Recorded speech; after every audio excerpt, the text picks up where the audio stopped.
Using the product, solve the system of equation in 3 variables. So पहले हम इन दोनों matrices का प्रोडक्ट फाइंड आउट करेंगे. प्रोडक्ट आपको मैट्रिसेस का कैसे निकालते हैं वो आपको पता है. तो हमने ये दो मैट्रिसेस लिख ली हैं. अब मल्टीप्लाई कीजिए इसे, क्या आएगा? -2 -9 plus 12. Next is 0, 18 minus 18. Next is -6 minus 18 plus 24. Next is 0 minus 2 plus 2. Next 0, 4 minus 3. 0 minus 4 plus 4. Next is row into column. 1 into 1 is 1 plus 3 minus 4. Next 0 minus 6 plus 6. Last 3, 6 and minus 8. अब इसका product क्या आ रहा है? 12 minus this is 1, 0, it is also 0. Cancel out 0, 1, 0, 0, 0 and 1. अब इन दोनों का product, ये कोई ना कोई स्केलर मैट्रिक्स बनेगा. प्रोडक्ट आ गया I. इन दोनों मैट्रिक्स में से एक मैट्रिक्स है जो कि यहां वाली A है. जब सिस्टम ऑफ इक्वेशन को हम लिखते हैं, these equation are of the form ax is equal to b, तो इसमें a है 1 minus 1 2, 0 2 minus 3 and 3 minus 2 and 4. अब ये इससे टैली कर रहा है, इसका मतलब ये मैट्रिक्स, इसका नाम हम क्या दे देंगे? A, एंड इसको नेम क्या देंगे? अब देखिए b भी उसमें यूज हो रहा है 1 1 2, तो इसको हम दे देते हैं C. तो A और C का प्रोडक्ट हमारे पास, it may be a scalar matrix, it may be a identity matrix. तो अगर स्केलर मैट्रिक्स होती तो यहाँ पे 5 5 5 हो जाता, तो ये 5i बन जाता. अगर ये 7 7 7 होता तो ये 7i बन जाता, लेकिन यहाँ पे i है. अब हमें इससे इनवर्स कैसे फाइंड आउट करना है? तो हम यहाँ पे लिखेंगे multiplying by A inverse both side. A inverse से जब आप इसको मल्टीप्लाई करेंगे तो ये बनेगा A इनवर्स इंटू A, साथ में C आ रहा है, A इनवर्स इंटू I आ रहा है. A inverse into A, it is I, and A inverse into I is A inverse. किसी भी आइडेंटिटी मैट्रिक्स से मैट्रिक्स को मल्टीप्लाई करें, वो आपके पास वही मैट्रिक्स हो जाती है. तो A inverse C into I is C. तो what is A inverse? A inverse will be equal to C. तो A इनवर्स की वैल्यू क्या आ गई? C. अब इन दोनों में C कौन सा है? ये है. तो आपको adjoint A over determinant A से C की वैल्यू, वहां से वैल्यू नहीं निकालनी. आप इन दोनों के प्रोडक्ट से ही यूज करके A इनवर्स फाइंड आउट करेंगे. अब डायरेक्टली हमारे पास जब ये इक्वेशन दी होगी तो हम लिखेंगे these equations are of the form ax is equal to b. a इसमें क्या था? a था 1 minus 1 2, 0 2 minus 3 and 3 minus 2 and 4. x variables इसमें यूज थे x y z, और b था आपके पास 1 1 2. अब इस a का हम a इनवर्स ऑलरेडी निकाल चुके हैं, तो डायरेक्टली हम स्टेप पे आ जाएंगे. x is equal to A inverse into B. x is X Y Z. A inverse हम ऑलरेडी कैलकुलेट कर चुके हैं. अब इन दोनों को मल्टीप्लाई आप करेंगे, b आपके पास है 1 1 2. मल्टीप्लाई कीजिए, क्या आएगा? -2 0 and 2, 9 plus 2 minus 6. Next is 6 plus 1 minus 4. अब इसको कैलकुलेट कीजिए, ये आएगा 0. 11 minus this is 5, 7 minus it is 3. Now comparing the values of two matrices, x is equal to 0, y is equal to 5 and z is equal to 3. Now expand this determinant. अब x, y, z, x square, y square, z square and 1 plus px cube, 1 plus py cube and 1 plus pz cube, इस determinant को कैसे expand करेंगे? इसको expand करने के लिए पहले हम इन दोनों को स्प्लिट कर सकते हैं, बिकॉज हमने एक प्रॉपर्टी पढ़ी थी, इफ एनी रो और a column of a determinant is sum of two और more terms, then we can split in two और मोर डिटर्मिनेंट्स. तो डिटर्मिनेंट्स हमारे पास कौन से बनेंगे? ये दोनों तो सेम आ जाएंगे. पहले में फर्स्ट कॉलम में कॉलम 3 में आपके पास 1 1 1 आ जाएगा और सेकंड में कॉलम 3 में ये आपने स्प्लिट कर दिया. अब क्लोजली ऑब्जर्व कीजिए कि अगर सेकंड डिटर्मिनेंट को देखें, पहली रो से क्या कॉमन आ रहा है? x, it is 1 x p x square. Second से कॉमन क्या आ रहा है? y कॉमन है 1 y p y स्क्वायर और 1 z p z स्क्वायर. यहां से z कॉमन आ गया. अब आप एक और चीज देख रहे होंगे कि इस कॉलम में p भी कॉमन आ रहा है, तो यहां से भी p कॉमन ले लेंगे.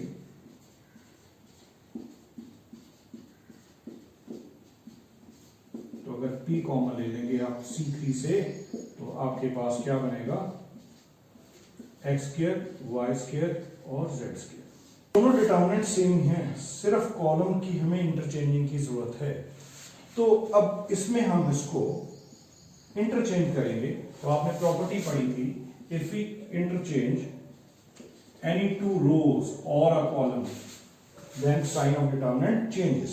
इसको आप चेंज करेंगे 1 1 1 x y square z square. यहां पे आपके पास क्या आ जाएगा? Negative sign. सेकेंड डिटर्मिनेंट तो सेम ही है, 1 1 1 x y z x square y square z square. Now इसको फिर हम इंटरचेंज करें तो यहां पे नेगेटिव का पॉजिटिव बन जाएगा, x y z x square y square z square. अब आप इसको देखिए, ये दोनों ही सेम डिटर्मिनेंट बन गए. अब इसमें से हम अगर ये कॉमन ले लें तो क्या बनेगा? 1 plus P X Y Z, और ये दोनों में से कॉमन आ गया. अब हमें इंडिविजुअल एक्सपैंड करने की जरूरत नहीं है इसमें. अगर ये दोनों डिफरेंट होते तो इसको हम डेल्टा 1 और डेल्टा 2 मान के इंडिविजुअली सॉल्व करते, फिर दोनों को ऐड करते. बट यहाँ पे आप ऑपरेशन क्या लगा सकते हैं? R2 पे R2 माइनस R1, R3 पे R3 माइनस R1. देखिए जब ऑपरेशन इस पे अप्लाई करेंगे, 1 x x square, now it is 0 y minus x y square minus x square, it is 0 z minus x z square minus x square. अब यहां से आप देखिए कॉमन क्या आता है. अगर R2 और R3 देखिए, अगर इसको हम स्प्लिट कर सकते हैं, a square minus b square is a minus b a plus b, तो y माइनस x और z माइनस x अगर आप कॉमन ले लेते हैं, यहां बनेगा 0 1 y प्लस x, यहां से कॉमन आया 0 1 z प्लस x. अब आप इसको एक्सपैंड करेंगे, तो एक्सपैंड करने पे ये कॉलम से C1 से, तो ये बनेगा 1 y plus x 1 z plus x, और ये दोनों 0 हैं तो उसको हम छोड़ रहे हैं, तो उसकी वैल्यू 0 ही आएगी. अब अगर आप इसको सॉल्व करेंगे, z plus x minus y plus x, अब यहां ब्रैकेट ओपन कीजिए, ब्रैकेट ओपन करने के बाद यहां पे आपके पास x और x कैंसिल हो जाएंगे, y z माइनस वाई। अब देखिए, अब जो हमने प्रूव करना है, हमें चाहिए x minus Y, Y minus z। तो एक नेगेटिव साइन आप कॉमन लेंगे यहां से, ये y minus X, X minus Y बन जाएगा, और z minus Y, Y minus Z बन जाएगा। नेगेटिव नेगेटिव इसका पॉजिटिव आ गया, और ये z माइनस एक्स। तो this is your right hand side. If A, B, C are positive and unequal, then show that the value of determinant is negative. अब इसको नेगेटिव प्रूव करने के लिए हम इस डिटर्मिनेंट को एक्सपैंड करेंगे, और एक्सपैंड करने का मेथड क्या है, आप किसी रो या कॉलम में मैक्सिमम नंबर ऑफ जीरो बनाते हैं और उससे एक्सपैंड करते हैं। तो पहले ऑपरेशन हम इसमें लगाएंगे C1 पे, C1 plus C2 plus C3 add कीजिए, a plus B, b plus c plus A, c plus A plus B, और ये दोनों आपके सेम आएंगे। अब a plus B plus C आपका कॉमन आ जाता है कहाँ से, C1 से। C1 से जब आप इसको कॉमन लेंगे, b c a b, और उसके बाद हम जीरोस कैसे बना सकते हैं, हम R2 पे प्रेशर लगा सकते हैं, R2 पे R2 माइनस R1, और R3 पे प्रेशर लगाएंगे R3 माइनस R1 में फिक्स करेंगे। A plus B plus C, 1 AC, 1 minus 0 is 0, C minus B, where A minus C, now R3 minus R1, 0, A minus B and B minus C। अब इसको क्या करेंगे, expanding bye C1। जब C1 से expand करोगे आप, A plus B plus सी तो already bound है आपका, तो C1 से एक्सपैंड करने के बाद यही है आपके पास 1, तो सिर्फ ये डिटर्मिनेंट आ जाएगा आपके पास, C minus B, A minus C, A minus B and B minus C। अब इसको एक्सपैंड कीजिए, क्या बन रहा है आपके पास, C minus B into B minus C, और A minus B into A minus C, A plus B plus C. यहाँ आ गया आपके पास B C minus C square minus B square plus B C.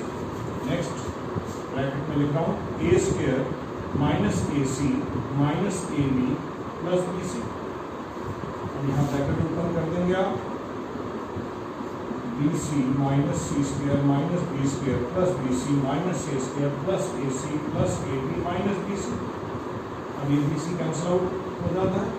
अब देखिए, इस टर्म में से मैं नेगेटिव साइन कॉमन ले लेता हूँ। अगर आप नेगेटिव कॉमन लेंगे तो यहाँ क्या बनेगा, A square positive, B square positive, C square positive, A B negative, B C negative, और यहाँ पे ए सी बी नेगेटिव, ए सी और सी ये नेगेटिव। अब यहाँ नेगेटिव है। अब आपको पता है A B C are positive and unequal. अगर तीन पॉजिटिव चीजों को प्लस किया जाए, इसका मतलब ये सम तो पॉजिटिव ही आएगा। It will all depend upon this. तो क्या करेंगे हम इसको 2 से मल्टीप्लाई और 2 से डिवाइड कर देंगे। यहाँ 2 से डिवाइड किया, इस टर्म को 2 से मल्टीप्लाई करेंगे, 2b square 2c square minus 2ab minus 2bc minus 2c। अब मैंने यहाँ 2 से मल्टीप्लाई और डिवाइड क्यों किया है, बिकॉज मैं इस चीज को किसी चीज का परफेक्ट स्क्वायर बना दूंगा, और परफेक्ट स्क्वायर आपके पास कभी भी नेगेटिव नहीं होता। हम यहाँ पे देखिए, अब इस 2a स्क्वायर में से एक a स्क्वायर निकाला, यहाँ से b स्क्वायर निकाला, और ये माइनस 2ab से कनेक्ट कर दिया। नेक्स्ट एक b स्क्वायर, एक c स्क्वायर, और ये 2bc से कनेक्ट कर दिया, माइनस 2bc से। लास्ट एक है c स्क्वायर, और एक बच गया a स्क्वायर माइनस 2ac से कनेक्ट कर दिया। इसका मतलब ये बन जाएगा a माइनस बी का whole square second is B minus C का whole square, C minus A का होल स्क्वायर। अब ये तीन परफेक्ट स्क्वायर चीजें हैं। Perfect square is always positive और A plus B plus C is always greater than 0 because A B C are positive as A B and C are positive. अगर ये तीनों positive है तो उनका सम भी पॉजिटिव होगा। A minus B minus C and C minus A being a perfect square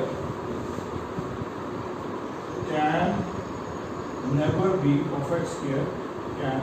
be negative। तो ये आपके पास पॉजिटिव आ गया, ये पॉजिटिव है तो ये पूरी चीज क्या हो गई पॉजिटिव। लेकिन ये नेगेटिव साइन इस पूरी टर्म को क्या बना देगा नेगेटिव बना देगा बिकॉज ये भी पॉजिटिव है ये भी पॉजिटिव है, लेकिन ये नेगेटिव साइन की वजह से ये क्या हो जाएगा लेस देन 0। हेंस डिटर्मिनेंट जो आपके पास है A B C A and C A B